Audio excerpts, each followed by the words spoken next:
Christian ഭീകരവാദം ലോകത്തിന് ഏറ്റവും വലിയ ഭീഷണിയാണ്.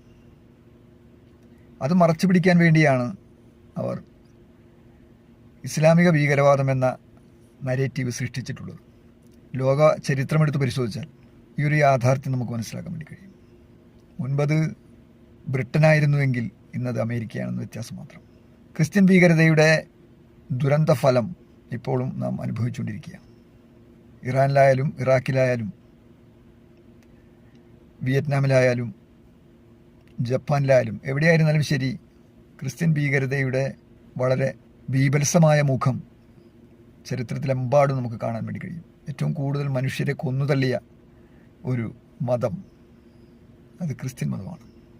ഇന്ത്യയിലേക്ക് വന്നാൽ ഏതാണ്ട് 190-200 വർഷം ക്രിസ്ത്യൻ ഭീകരവാദികൾ ഇന്ത്യ ഭരിച്ചു. ബ്രിട്ടൻ്റെ നേതൃത്വത്തിൽ നടത്തിയ ഭരണം, ആ ഭരണത്തിൽ 10 കോടി മനുഷ്യരാണ് കൊല്ലപ്പെട്ടത്. നമുക്ക് ഈ 10 കോടി എന്ന് കേൾക്കുമ്പോൾ പെരുപ്പിച്ച ഒരു കണക്കാണെന്ന് തോന്നും. എന്നാൽ യഥാർത്ഥ കണക്ക് അതിനധികം വരും, അതിനേക്കാൾ കൂടുതലാണ്. അവർ നമ്മുടെ പണം കൊള്ളയടിച്ചു കൊണ്ടുപോയി. 3750 ലക്ഷം കോടി, 45 ട്രില്യൺ ഡോളർ 200 വർഷം കൊണ്ട് കൊള്ളയടിച്ച് ബ്രിട്ടനിലേക്ക് കൊണ്ടുപോയി. ദരിദ്ര രാജ്യമായിരുന്ന ബ്രിട്ടൻ അങ്ങനെ സമ്പന്ന രാജ്യമായി മാറി.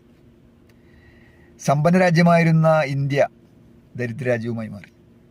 ഏകദേശം ലോക GDPയുടെ 25% ഉണ്ടായിരുന്നു നമ്മുടെ സാമ്പത്തിക ഭദ്രത.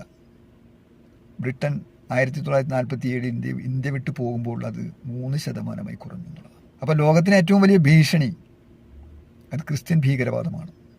ഏതൊരു ഭീകരത നമ്മൾ എടുത്ത് പരിശോധിച്ചാലും അതിൻ്റെയൊക്കെ പുറകിൽ ക്രിസ്ത്യൻ ഭീകരവാദികളുടെ സാന്നിധ്യം നമുക്ക് കാണാൻ വേണ്ടി കഴിയും. അപ്പോൾ ഈ യാഥാർത്ഥ്യം ഇവിടുത്തെ സംഘികൾ, അല്ലെ ക്രിസ്ത്യൻകളൊന്നും പറയില്ല. അവർ ഇതിൽ നിന്നെല്ലാം ജനങ്ങളുടെ ശ്രദ്ധ തിരിക്കും. ബ്രിട്ടനെതിരെ ഏതെങ്കിലും ഒരു സംഘി എന്തെങ്കിലും ഒരു കാര്യം പറയുന്നത് നിങ്ങൾ കേട്ടിട്ടുണ്ടോ? അവർക്ക് പറയാൻ കഴിയില്ല. ഇതെല്ലാം തിന്മയുടെ അച്ചുതണ്ടാണ്.